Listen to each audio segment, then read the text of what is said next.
এখন আমি আপনাদেরকে যে ভিডিওটা দিচ্ছি এটা হচ্ছে শত্রুর পেট ফুলানোর একটা তাবিজ। যদি আপনি শত্রুর পেট ফুলিয়ে তাকে পীড়া বা শাস্তি প্রদান করতে চান তখন এই নকশাটা প্রয়োগ করতে পারেন। এটা নিষিদ্ধ একটা বিদ্যা, অন্যায়ভাবে বানক্রিয়া বা মারণক্রিয়া প্রয়োগ না করাই উচিত।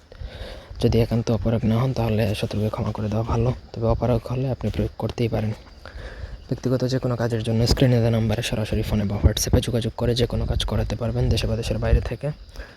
তো স্ক্রিনে যে 16টা ঘরের আপনারা নকশাটা দেখতে পাচ্ছেন, এটা আপনাকে শনি বা মঙ্গলবার দিনে কবরস্থানে অথবা শ্মশানে যে ভোজপত্রের মধ্যে জাফরান কালি এবং নিমের রস একত্রে মিশিয়ে নকশাটা লিখতে হবে।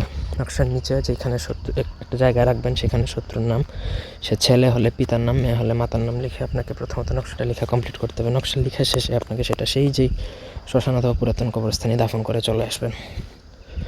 দাফন করা শেষে চলে আসার সময় আপনাকে পিছনে ফিরে যদি কেউ ডাকেও আপনি তাকাবেন না, সোজা বাড়িতে চলে আসবেন। তখন যদি কেউ না ডাকে তাহলে ভালো, আর যদি কেউ যদি ডাকে, যতই ডাকুক, আপনার পরিচিত কেউ ডাকলে আপনি পিছনে তাকাবেন না, সোজা আগে বাড়িতে আসবেন, তারপরে আপনি কারোর সাথে কথা বলবেন। এর আগে যে কেউ ডাকুক, ডাকা মরে গেলেও আপনি তাকাবেন না। যদি তাকান তাহলে আপনার নিজের ক্ষতি হবে। এই প্রসেসটা করার পূর্বে অবশ্যই শরীর বন্ধ করে নেবেন, কারণ এটাতে অনেক পাওয়ারফুল জিন্নাত চালান হয়, এগুলো চাইলে আপনারও ক্ষতি করতে পারে। পুরো ভিডিওটা ভালো করে না টেনে শেষ পর্যন্ত বুঝে শুনে কাজ করবেন। আর সাধারণ কোনো বিষয়ে বান প্রয়োগ না করাই ভালো। যদি একান্ত অপারগ হন তখনই বান প্রয়োগ করতে যাবেন, অন্যথায় বান প্রয়োগ না করাই উত্তম।